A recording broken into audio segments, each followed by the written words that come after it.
계명대학교 김영문 교수입니다. 요즘 창업은 가맹점 형태로 많이 이루어지고 있는데요. 그만큼 독립형 창업에 비해서 창업이 좀 쉽고 또 본사로부터 여러 가지 지원을 받을 수 있다는 그런 장점 때문에 많은 예비 창업자들이 가맹점 형태의 창업을 선호하는 것 같습니다. 하지만 이런 가맹점 형태로 창업을 할 때 주의해야 할 이런 사항들이 있는데요. 오늘은 그에 대해서 조금 말씀을 드리도록 그렇게 하겠습니다. 자, 이 몇 가지 말씀을 드리면 그 중에 이제 첫 번째 보시면 본사의 어떤 명예나 명성 또는 건실도가 어떠한가 이것을 한번 체크를 해봐야 되는데요. 쉽게 말하면 본사가 얼마나 많이 알려져 있는가, 또 건실도라는 것은 본사가 혹시 망할 가능성은 없는가 하는 것을 확인을 해봐야 된다는 거죠. 사실 국내에서 이 프랜차이즈 창업이 지금 거의 열풍이다 할 수가 있고, 또 대부분 프랜차이즈 창업으로 이루어지는 데 비해서 이 프랜차이즈 본사가 굉장히 많이 망하고 있다는 것도 한번 생각을 해 봐야 되는데요. 제 생각에는 아마 적어도 90% 이상의 프랜차이즈 본사들이 5년을 버티지 못하고 망하더라는 거죠. 그렇기 때문에 어떤 본사의 명성이라든지 본사의 어떤 건실도 이런 것들을 한번 꼭 체크를 해 봐야 된다는 것입니다. 자, 두 번째는 본사가 프랜차이즈 사업을 한 어떤 역사라든지 또 어떤 가맹점의 숫자, 그리고 그런 가맹점들의 어떤 평균 매출 같은 거는 어느 정도인지 이런 것들을 한번 알아볼 필요가 있는 거죠. 즉 말해서 본사가 과연 프랜차이즈 사업에 어느 정도 경험이 있느냐. 경험이 많으면 아무래도 가맹점 숫자가 조금 많을 수도 있겠죠. 하여튼 가맹점 숫자라든지 각 가맹점의 평균 매출이라든지 이런 것들을 꼼꼼하게 한번 살펴볼 필요가 있다는 것입니다. 자, 세 번째는 프랜차이즈 본사가 소송이나 어떤 분쟁의 사례가 없는가 이런 것들을 한번 생각해 볼 필요가 있는데요.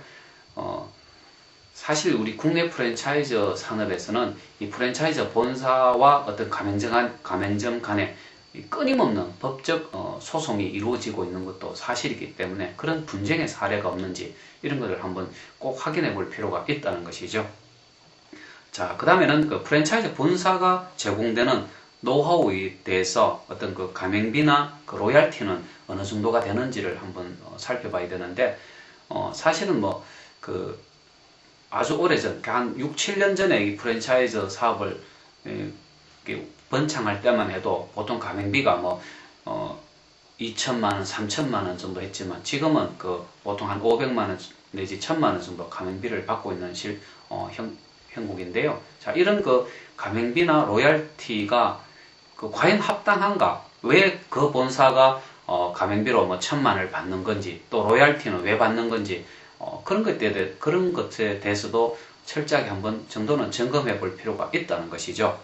그 다음에는 프랜차이즈 본부의 견해와 자신의 의견에 있어서 좀 크게 마찰을 불러일으킬 만한 그런 사항이 있는지 없는지를 한번 확인해 보셔야 되는데, 어떤 본사의 생각하고 가맹점주로서의 생각에 어떤 정말 큰 차이가 존재하는가 하는 것은 추후 어떤 끊임없는 분쟁의 소지가 될 수도 있기 때문에 가맹점 계약 당시에 꼭 한번 생각에 어떤 부분에서 생각의 차이가 있는지를 한번 꼭 체크를 해볼 필요가 있다는 점이죠.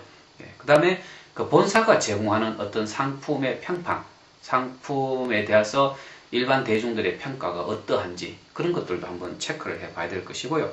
또 프랜차이즈 본사가 운영하는 점포라든지 또 프랜차이즈의 전체적인 이미지는 어떠한가라는 것을 한번 체크를 해볼 필요가 있다는 것이죠. 그래서 우리가 이제 가맹점 계약을 함에 있어서 막연히 어떤 소문, 또 된다 카더라, 좋다 카더라라는 그런 좀 주관적인 생각과 판단에 의존하기보다는 제가 말씀드린 이 몇 가지 사항들을 객관적으로 평가하고 점검을 해보는 것이 중요하다는 것이죠. 그 다음에는 프랜차이즈 본부하고 어떤 계약을 할 때 주의해야 될 사항들이 몇 가지 있는데요. 그것에 대해서 조금 말씀을 드려볼게요. 첫 번째는 과연 독점권 및 영업권의 보호라고 하는 부분인데요.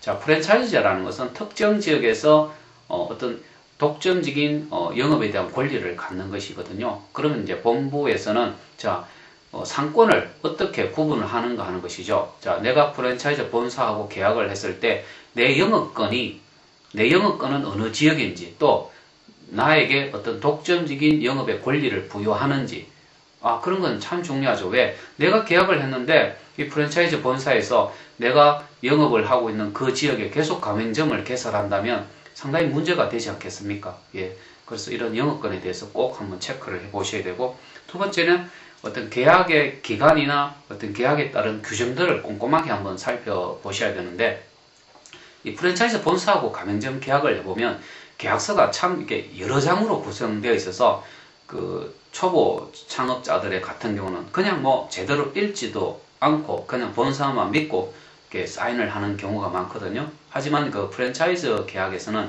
계약 기간이라는 게 존재하게 됩니다. 그리고 계약과 관련된 각종 규정들이 있는데 이런 것들을 좀 시간이 걸리더라도 꼼꼼하게 체크하시고요. 또 본인이 전문적인 지식이 없으면 창업 전문가 또는 또는 그 법무사 아니면 변호사를 통해서 그 계약서를 한번 미리 들여서 꼼꼼하게 체크하는 것이 나중에 그 분쟁의 소지를 줄일 수가 있다는 얘기죠.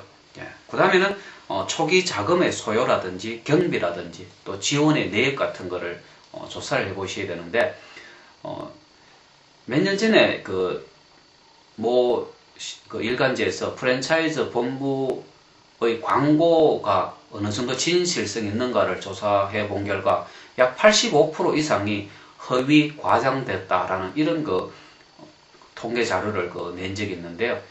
그렇기 때문에 이 프랜차이즈 본사가 이야기하는 어떤 그 소요 자금이나 또 실제 매출이나 이익 같은 거를 꼼꼼하게 한번 막연히 그냥 믿지 마시고 꼼꼼하게 한번 체크해 볼 필요가 있다는 거죠. 자금도 가맹비부터 인테리어 비용부터 점포 비용부터 아주 다양한 그 형태의 자금이 소요가 되거든요. 그리고 본부가 지원해주는 과연 그 지원 내역이 뭐냐, 이것은 꼼꼼하게 계약 시부터 체크를 해볼 필요가 있다는 이야기죠. 자, 그 다음에는 이제 본부가 제공하는 어떤 교육이라든지 또 여러 가지 홍보 프로그램은 어떠한가. 사실 그 가맹점이 성공하기 위해서는 본부에서 가맹점에 대한 끊임없는 교육 프로그램이 제공돼야 되고, 또 전체 그 프랜차이즈 시스템, 프랜차이즈 본부가 운영하는 그 브랜드에 대해서 끊임없이 홍보를 해주는 것이 중요하다는 이야기입니다. 그렇기 때문에 교육이나 그런 홍보 프로그램이 어떻게 이루어져 있는지도 계약 작성 시에 꼭 체크를 해봐야 된다는 것이고요. 그 다음에 체인 점포 운영의 어떤 자율성을 허용하는지, 정말해서 가맹점에게 어느 정도 자율성을 부여해 주는 건지, 아니면 본사의 일방적인 지시에 무조건 따라야 되는 건지, 그것은 참 중요하다고 할 수가 있습니다. 본사가 어떤 본사의 횡포를 막기 위해서도 가맹점에 대해서는 어느 정도의 자율성을 허용해 주는 것이 필요한데, 과연 그 계약서상에 그런 내용들이 포함이 되어 있는가를 체크해 볼 필요가 있다는 이야기죠. 자, 마지막으로는 자금이라든지 또 인적 지원의 어떤 내용과 수준에 대해서 한번 살펴봐야 되는데, 자, 본사가 자금에 대한 지원을 해주는지 또 인력에 대한 지원을 해주는 건지, 물론 계약을 하고 나면 초기 일정 기간은 인력에 대한 지원을 해주겠지만은, 사실 이 프랜차이즈 사업의 성패라고 한다면 본부가 이 슈퍼바이저를 파견해서 가맹점에 대해서 끊임없는 지도와 지원을 해주는 것이라고 할 수가 있는데, 물론 계약을 하고 나면 한두 달 동안은 이 본부 인력이 슈퍼바이저가 내려와서 가맹점에 대한 지도를 하지만은 일정 기간이 지나게 되면 나 몰라라 하는 경향이 참 많다는 거죠. 그래서 계약서상에 반드시 포함해야 될 사항이 이 자금이나 어떤 인력에 대한 지원인데, 한 달에 적어도 몇 번은 본부에서 이 슈퍼바이저를 파견해서 가맹점에 대한 전반적인 지도 또는 지원을 해줄 수 있는 그런 내용들을 반드시 그 계약서상에 포함을 해야 된다는 것입니다. 지금까지 제가 쭉 말씀을 드린 내용은 물론 프랜차이즈 본사의 말을 믿어야 되겠지만은, 하지만 사업이라는 것은 모든 것들은 말보다는 서류상의 계약에 의해서 이루어져야 하는 것이기 때문에 가맹점 계약을 하실 때는 그 본사에 대한 여러 가지 사항들도 꼼꼼하게 체크를 하셔야 되고, 그 다음에는 특히 계약서 사항에 제가 앞서 말씀드린 내용들이 계약서상에 다 포함이 되어 있는지를 꼼꼼하게 한번 체크해 볼 필요가 있다는 거죠.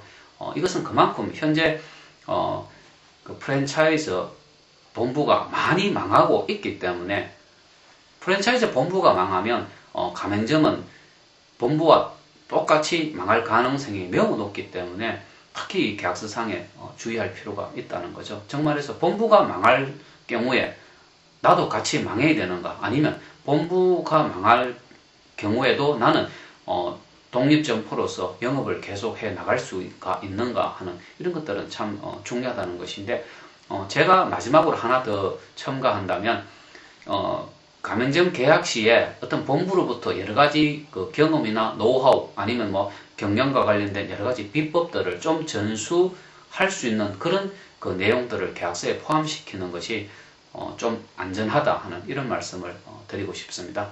예. 오늘은 제가 그 프랜차이즈 계약을 할 때 주의해야 할 몇 가지 사항들에 대해서 말씀을 드렸습니다.